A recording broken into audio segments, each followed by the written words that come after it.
जय हिंद साथियों, आज के इस क्लास में आप सभी का बहुत बहुत स्वागत है। तो साथियों, बिहार पुलिस सिपाही की नई भर्ती के लिए आज आपका साइंस में प्रैक्टिस सेट नंबर 13 चलेगा। इससे पहले साथियों आपका टोटल 12 प्रैक्टिस सेट साइंस में हो चुका है।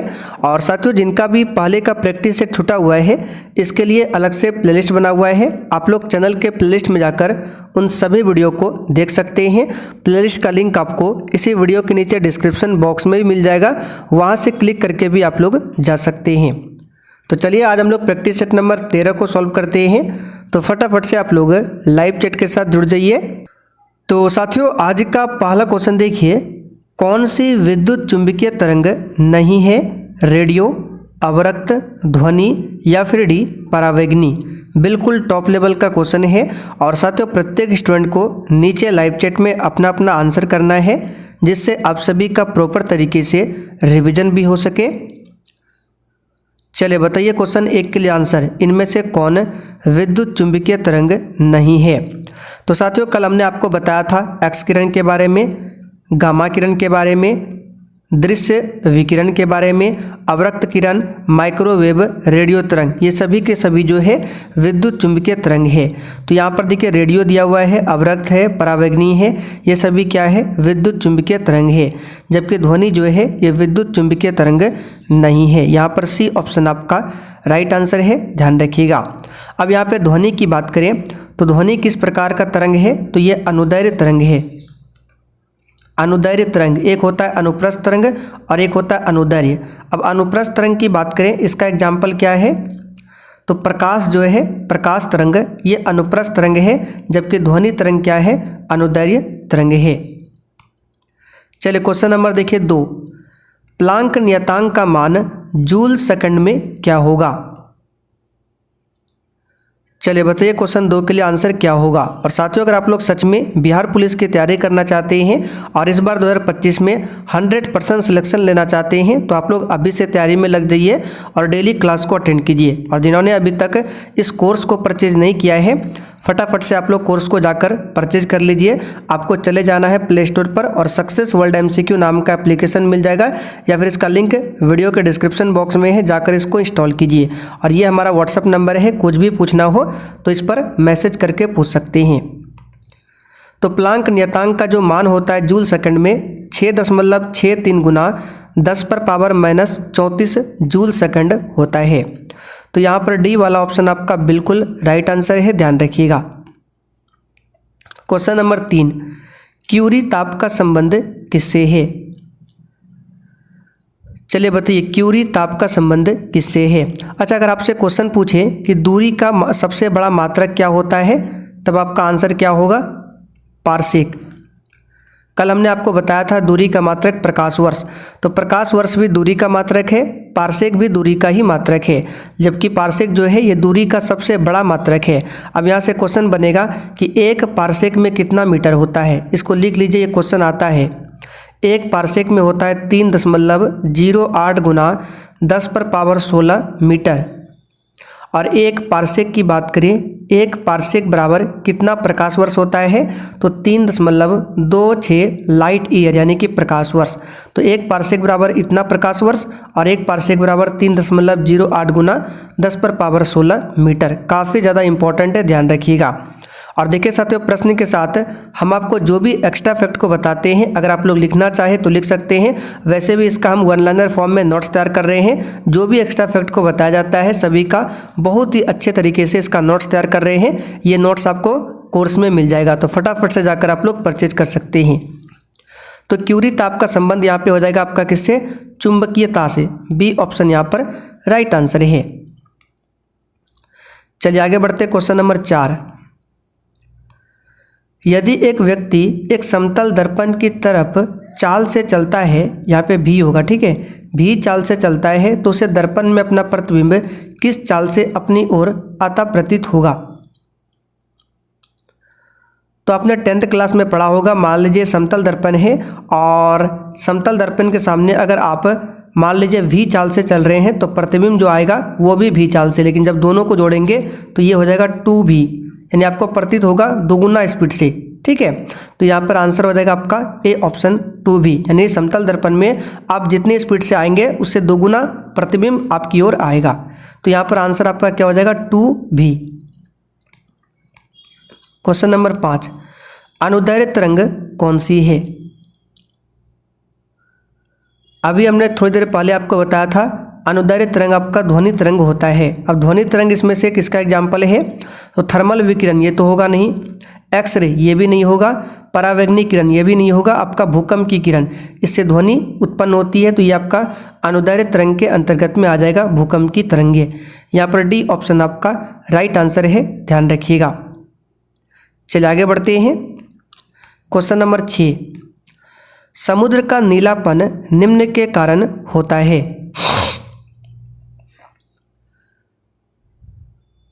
चलिए बताइए फटाफट से, समुद्र का नीलापन किसके कारण होता है? यहाँ पर देखिए एक्स किरण की बात करें और परावैंगनी किरण, ये दोनों क्या है? आपका विद्युत चुंबकीय तरंग है। हमने ऊपर आपको बताया था परावैंगनी और एक्सरे के बारे में। तो समुद्र का नीलापन ये प्रकाश के प्रकीर्णन के कारण होता है। आसमान का नीला रंग ये भी प्रकाश के प्रकीर्णन के कारण ही होता है। चलिए, प्रकाश की गति अधिकतम किसमें होती है?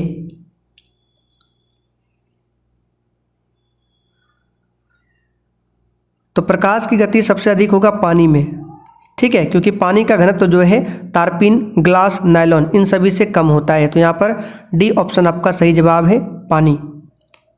और प्रकाश की चाल पूछे हवा या निर्वात में कितना होता है, तो हम आपको कई बार बता चुके हैं 3 गुना, ठीक है, 3 गुना 10⁸ मीटर प्रति सेकंड, ये प्रकाश की चाल है हवा या फिर निर्वात में। क्वेश्चन नंबर देखिए 8, इलेक्ट्रिक अलार्म में मुख्य रूप से किस सेल का उपयोग होता है? अब यहाँ पे देखिए सेल से संबंधित बहुत सारे क्वेश्चन एग्जाम में बनते हैं, आइए इसको बता देते हैं, फिर यहाँ से एक भी क्वेश्चन आपसे गलत नहीं होगा। तो सेल की बात करें, सबसे पहले सेल जो है रासायनिक ऊर्जा को किस में बदलता है? सेल जो है रासायनिक ऊर्जा को विद्युत ऊर्जा में बदलता है। तो पहला क्वेश्चन ये बन गया कि रासायनिक ऊर्जा को विद्युत ऊर्जा में कौन बदलता है? तो सेल। अब सेल की बात करें, ये 2 प्रकार का होता है। एक आपका होता है प्राथमिक सेल, प्राथमिक सेल, और दूसरा जो आपका होता है द्वितीयक सेल, ठीक है, द्वितीयक सेल। ये सब जो हम आपको लिखा रहे हैं ये पूरा नोट्स में आपको लिखा हुआ मिलेगा। तो सेल 2 प्रकार का होता है, एक प्राथमिक सेल और एक आपका द्वितीयक सेल। अब प्राथमिक सेल की बात करें, इसको लिकोफिको सेल भी बोला जाता है, ठीक है, इसको लिकोफिको सेल भी बोला जाता है। जैसे इसका एग्जाम्पल की बात करें, आपका वोल्टीय सेल, प्राथमिक सेल ही है आपका वोल्टीय सेल। दूसरा आपका डेनियल सेल, एग्जाम्पल आपको याद करना पड़ेगा, ठीक है, डेनियल सेल। फिर हम बोल सकते हैं लेक्लांसे सेल, लेक्लांसे सेल। फिर आपका हो जाएगा कौन सा? लेक्लांसे सेल के बाद, ठीक है, शुष्क सेल, एक याद रखिएगा शुष्क सेल। ये सभी के सभी क्या है? आपका प्राथमिक सेल के अंतर्गत में आता है, ठीक है, इस बात को ध्यान रखिएगा। और ये शुष्क सेल की बात करें, इसका इस्तेमाल टॉर्च के बैटरी में होता है। तो क्वेश्चन बनेगा कि टॉर्च के बैटरी में किस सेल का इस्तेमाल होता है? तो आपको क्या बताना है? शुष्क सेल का इस्तेमाल होता है, ठीक है। तो यहाँ पे इलेक्ट्रिक अलार्म में पूछा गया किसका इस्तेमाल होगा, तो इसमें लेक्लांसे सेल का इस्तेमाल होता है, जो कि ये है लेक्लांसे सेल, और ये प्राथमिक सेल के अंतर्गत में आता है। द्वितीयक सेल की बात करें, ये चार्जेबल होता है, यानी कि जैसे कि मोबाइल का बैटरी हो गया, अगर मोबाइल का बैटरी खत्म होता है तो पुनः उसे चार्ज करते हैं और उपयोग में लाते हैं। तो द्वितीयक जो आपका बैटरी है ये आपका चार्जेबल होता है, और प्राथमिक जो होता है ये लिकोफिको होता है। इसका एग्जाम्पल वोल्टीय cell, Daniell cell, Leclanche cell, शुष्क सेल, ठीक है। उम्मीद करते हैं ये आपको समझ में आ गया होगा। चलिए क्वेश्चन 9, कौन सी घटना भौतिक परिवर्तन है? भौतिक परिवर्तन में क्या होता है? जो वापस लौट जाए। मान लीजिए अगर पानी ये बर्फ़ में बदलता है, तो बताइए क्या बर्फ़ को पिघलाकर फिर पानी नहीं बना सकते हैं? बिल्कुल बना सकते हैं। यानी पानी को ठंडा करेंगे पूरा तो बर्फ़ बनेगा, और बर्फ़ को पुनः गर्म करेंगे तो फिर पानी बन जाएगा। यानी कि जो वापस आ सकता है वो भौतिक परिवर्तन है। जैसे कि स्प्रिंग को खींचना, अगर स्प्रिंग को खींचेंगे तो उसको छोड़ेंगे तो पुनः स्प्रिंग बनेगा, उसी अवस्था में आ जाएगा। तो ये आपका भौतिक परिवर्तन है। आटे से रोटी बनना, अगर आटा का अगर रोटी बना दिए तो पुनः रोटी से आटा नहीं बन सकता है, तो ये आपका रासायनिक में आ जाएगा। लोहे में जंग लगना ये भी रासायनिक है। मोमबत्ती का जलना ये भी रासायनिक है। तो आंसर आपका हो जाएगा स्प्रिंग को खींचना। ठीक है। क्वेश्चन नंबर 10, एक पतली छोटी सुई पानी में तैर सकती है, इसका कारण क्या है?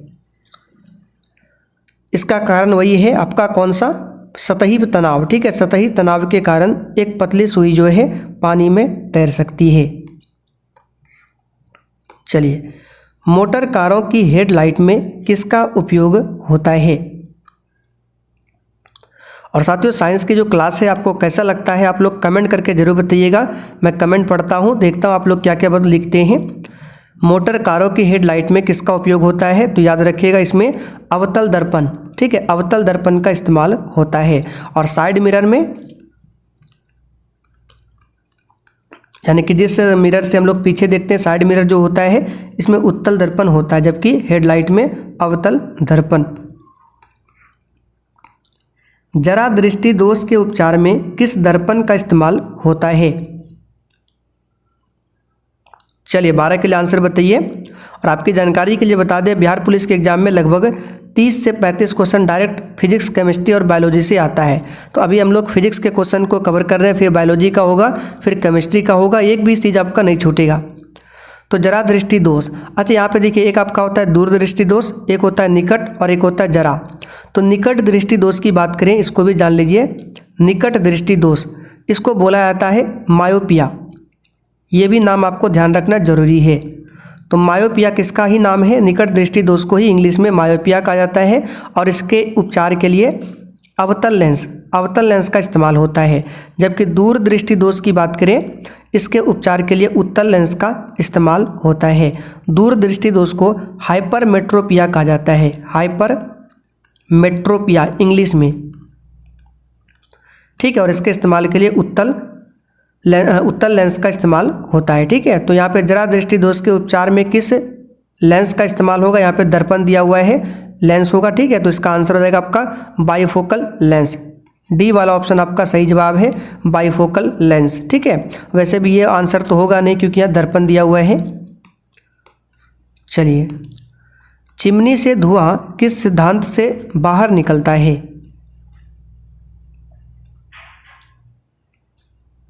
ये तो सिंपल सा क्वेश्चन याद रखिएगा। चिमनी से धुआं जो बाहर निकलता है ये आपका संवहन विधि से निकलता है। किससे? संवहन विधि से। चालन की बात करें, ये केवल ठोस में होता है। ठीक है, ठोस में ऊष्मा का जो संचरण होता है वो चालन विधि से ही होता है। ठीक, इस बात को ध्यान रखिएगा। और संवहन की बात करें, ये द्रव और गैस में ऊष्मा का प्रवाह होता है। संवहन विधि से क्या होता है? द्रव और गैस में ऊष्मा का प्रवाह होता है संवहन विधि से। और वाष्पीकरण की बात करें, ये केवल द्रव में होता है। तो धुआं पूछा गया है तो इसके लिए आपका हो जाएगा संवहन। एक्स किरण एक उदाहरण है। चलिए बताइए, तो सिंपल सा क्वेश्चन है, हम कई बार बता चुके हैं। ये विद्युत चुंबकीय तरंग है एक्स किरण। गामा किरण भी विद्युत चुंबकीय है। रेडियो तरंग, अवरक्त, ये सभी के सभी क्या है? आपका विद्युत चुंबकीय तरंग है। सोलर कुकर में किसका प्रयोग होता है?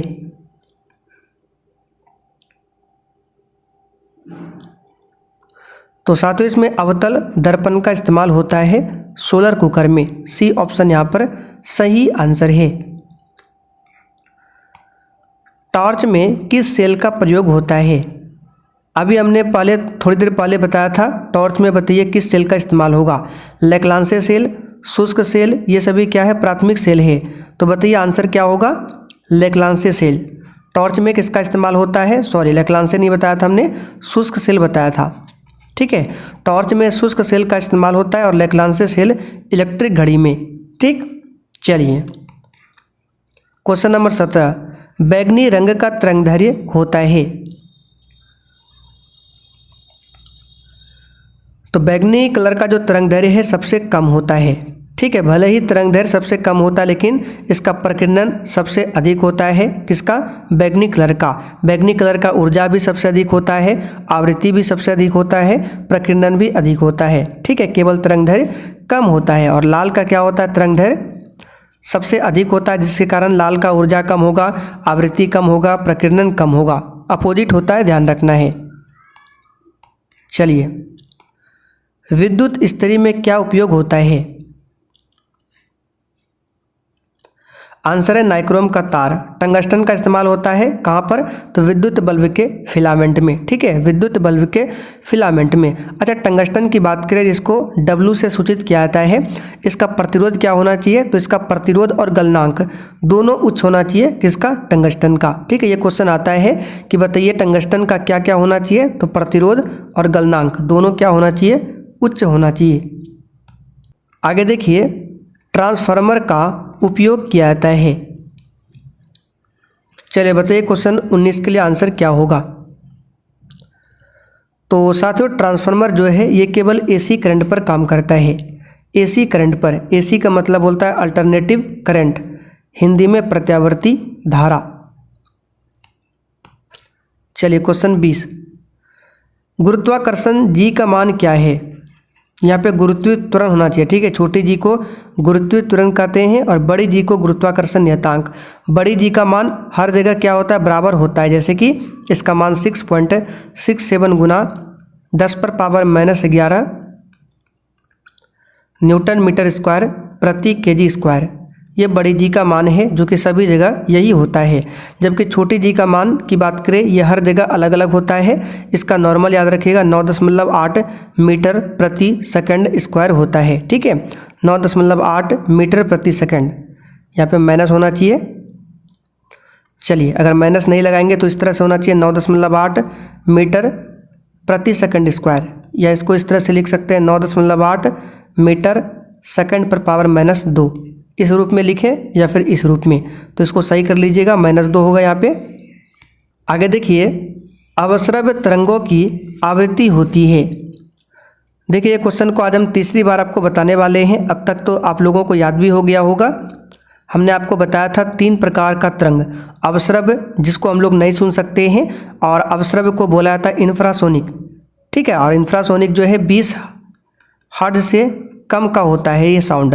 उसके बाद आपका होता है दूसरा श्रव्य, जिसको ऑडिबल कहा जाता है और इसी को हम लोग सुनते हैं, और इसका रेंज जो है 20 हर्ट्ज से 20,000 हर्ट्ज के बीच होता है। तो ये तो आपका श्रव्य के लिए होगा, ये तो आंसर होगा नहीं। अब तीसरा आपका होता है एक प्राश्रव्य, जिसको बोला जाता है अल्ट्रासोनिक, और अल्ट्रासोनिक के लिए जो रेंज है वो 20,000 हर्ट्ज से अधिक है। तो अवस्रव्य के लिए क्या होगा, 20 हर्ट्ज से कम, तो 40 हर्ट्ज से कम ये तो होगा नहीं, 40 हर्ट्ज से अधिक ये भी नहीं होगा, 20 हर्ट्ज से कम, इसका सही आंसर है सी वाला।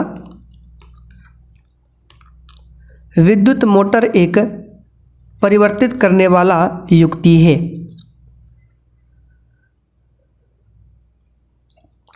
तो एक विद्युत मोटर होता है और एक होता है जनरेटर, दोनों बार बार पूछा जाता है। तो विद्युत मोटर आपने देखा होगा जो पंखा में होता है, पानी वाला मोटर होता है, वो क्या आपका इलेक्ट्रिक मोटर है। और वो कैसे काम करता है, तो उसमें सबसे पहले हमको करंट देना पड़ता है, और करंट देते हैं तो वो क्या करता है, घूमता है। तो करंट देना आपका विद्युत ऊर्जा हो गया, और जब घूमता है तो वो आपका यांत्रिक ऊर्जा हो गया। तो विद्युत मोटर क्या करता है, विद्युत ऊर्जा को यांत्रिक ऊर्जा में बदलता है। यहाँ पर सी ऑप्शन आपका सही जवाब है। और जनरेटर कैसे काम करता है, ठीक है, तो जनरेटर को क्या करना पड़ता है, सबसे पहले इसको किसी मशीन से घुमाना पड़ता है, और जब ये घूमता है तब इससे विद्युत निकलता है। तो घुमाना आपका यांत्रिक हो गया और विद्युत निकलता है। तो विद्युत ऊर्जा यानी कि यांत्रिक ऊर्जा को विद्युत ऊर्जा में बदलता है जनरेटर यानी कि डायनेमो, और विद्युत ऊर्जा को यांत्रिक में विद्युत मोटर। चलिए आगे बढ़ते हैं। अल्बर्ट आइंस्टीन थे एक प्रसिद्ध, सही आंसर है भौतिक शास्त्री। कौन थे, भौतिक शास्त्री। अल्बर्ट आइंस्टीन को 1921 में नोबेल पुरस्कार दिया गया था। किसके लिए, तो इन्होंने क्या किया था, 1905 में प्रकाश वैद्युत प्रभाव के बारे में बताया था अल्बर्ट आइंस्टीन ने, इसलिए इनको 1921 में क्या मिला था, नोबेल प्राइज। चलिए, जब किसी माध्यम का ताप बढ़ता है तो उस माध्यम में प्रकाश का वेग क्या होता है।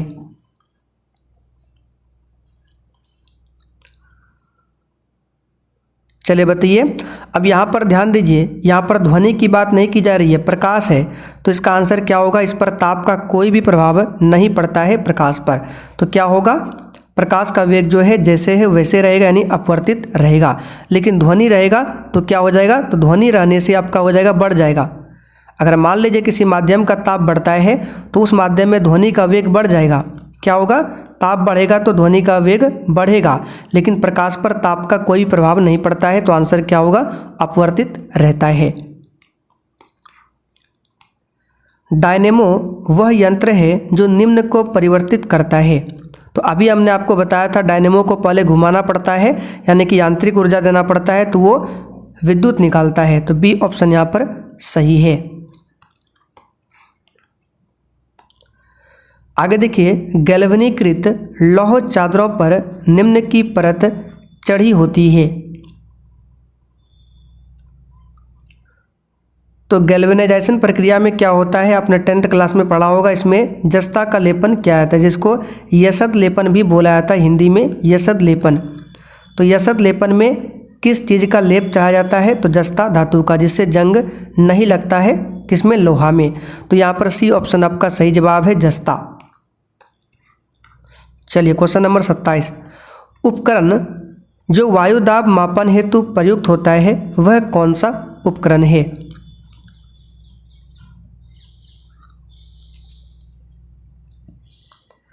तो वायु दाब मापन के लिए बैरोमीटर का इस्तेमाल होता है, किसका, बैरोमीटर का।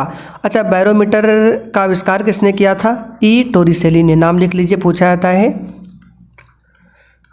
ई टोरिसेली ने क्या किया था, बैरोमीटर का आविष्कार किया था। चलिए क्वेश्चन नंबर 28, चुंबकीय क्षेत्र में रखे धारावाही चालक तार पर लगते हुए बल की दिशा मिलती है। बताइए फ्लेमिंग के किस नियम से। तो यहाँ पर आइए समझते हैं। मान लीजिए एक आपका मोटर है, ठीक है, और एक मान लेते हैं आपका जनरेटर है। ध्यान से सुनिएगा, एक आपका मोटर है और एक जनरेटर है। मोटर में क्या होता है, चुंबक होता है, ये तो आप सभी जानते हैं। जनरेटर के अंदर भी क्या होता है, चुंबक होता है। और जब चुंबक होगा तो इसके इर्द गिर्द क्या होगा, तो आप सभी जानते हैं चुंबकीय क्षेत्र होगा। चुंबक होगा तो चुंबकीय क्षेत्र होगा, तो इसमें भी क्या होगा, आपका चुंबकीय क्षेत्र होगा। ये तो हम सभी जानते हैं। तो बोला गया है चुंबकीय क्षेत्र में रखे धारावाही चालक तार पर लगते हुए बल की दिशा मिलती है किस नियम से। तो देखिए, जब इसमें चुंबकीय क्षेत्र होगा तो इसमें विद्युत धारा देते हैं। अच्छा, मोटर में क्या करते हैं हम, चुंबकीय क्षेत्र तो होगा, मोटर में क्या करते हैं, तो मोटर में सबसे पहले हम करंट देते हैं, तो इसमें विद्युत धारा देते हैं, तो ये घूमता यानी बल प्राप्त होता है। जैसे हमने इसमें करंट दिया तो वो घूमने लगा, और जब घूमा तो बल प्राप्त हुआ, जिसके कारण पंखा घूमता है। और ये बाएं हाथ का खेल है। जैसे देखिए, आपको याद कैसे रखना है, मोटर जो है फ्लेमिंग के बाएं हाथ के नियम पे काम करता है, ये तो हमने आपको बता दिया। अब याद आपको कैसे रखना है ये बताते हैं। तो जैसे मोटर में हमने करंट दिया, तो करंट देना क्या है, सिर्फ स्विच दबाएंगे और करंट जाएगा, यानी बाएं हाथ का खेल है। तो इस ट्रिक से याद रख सकते हैं कि मोटर जो है फ्लेमिंग के बाएं हाथ के नियम से काम करता है। इसमें ज़्यादा मेहनत नहीं करना पड़ता, केवल हमें स्विच दबाते हैं और मोटर घूमने लगता है, यानी ये बाएं हाथ का खेल है। वही जनरेटर की बात करें तो जनरेटर को चालू करने के लिए सबसे पहले इसको घुमाना पड़ता है, और जब घुमाते हैं तो ये बाएं हाथ से नहीं घूमेगा, इसके लिए दायां हाथ का इस्तेमाल करना पड़ता है। ये हम ट्रिक बता रहे हैं, ठीक है, ये कोई फैक्ट नहीं है, ये ट्रिक है। तो जनरेटर को घुमाने के लिए हमको दायां हाथ का प्रयोग करना पड़ता है, और इसको घुमाने के लिए क्या करते हैं, हम बल लगाते हैं। तो वही बोला गया, चुंबकीय क्षेत्र में धारावाही चालक तार पर लगाते हुए बल यानी हम इसको घुमा रहे हैं, तो इसकी दिशा किससे मिलेगी, तो फ्लेमिंग के दाएं हाथ नियम से। इसका आंसर क्या हो जाएगा, बी ऑप्शन। बस आपको इतना याद रखना है, जनरेटर फ्लेमिंग के दाएं हाथ के नियम पे काम करता है और मोटर फ्लेमिंग के बाएं हाथ के नियम से। इसके लिए ट्रिक क्या था, हमने आपको समझा दिया। एक अवतल लेंस के सामने एक वस्तु रखी है, इससे निर्मित प्रतिबिंब हमेशा कैसा बनेगा। तो यहाँ पर दर्पण नहीं है, अवतल लेंस है, तो अवतल लेंस में हमेशा प्रतिबिंब सीधा बनता है। और कैसा बनता है, सीधा बनेगा तो आभासी बनेगा, और कैसा बनता है, छोटा बनता है और वस्तु की ओर बनता है। तो यहाँ पर देखिए सीधा बनता है, बिल्कुल सही है, उल्टा नहीं होगा, ठीक है, वास्तविक भी नहीं होगा, सीधा या उल्टा ये भी नहीं होगा, केवल ए ऑप्शन यहाँ पर सही है। चलिए आज का आखिरी क्वेश्चन, F बराबर R/2 किसके लिए मान्य है। तो आप सभी जानते हैं F बराबर R/2, ये अवतल दर्पण और उत्तल दर्पण दोनों के लिए सत्य है। तो यहाँ पर देखिए सिर्फ उत्तल दर्पण के लिए है, अवतल दर्पण के लिए नहीं, बिल्कुल गलत है। सिर्फ अवतल दर्पण के लिए, उत्तल दर्पण के लिए नहीं, ये भी गलत है। अवतल तथा उत्तल दोनों दर्पण के लिए, ये आपका राइट आंसर है। तो साथियों आज आपका प्रैक्टिस सेट 13 नंबर यहीं पर समाप्त होता है। तो बताइए आपने 30 क्वेश्चन में कितना क्वेश्चन सही किया और क्लास आपको कैसा लगा। और कोर्स के बारे में कुछ भी पूछना हो तो नंबर लिख लीजिए 9631887058। और जो भी हम एक्स्ट्रा फैक्ट को बताते हैं इसके लिए भी हम नोट्स तैयार कर रहे हैं, आपको कल दिखा देंगे नोट्स किस प्रकार से बन रहा है। ये नोट्स भी आपको कोर्स में दे दिया जाएगा।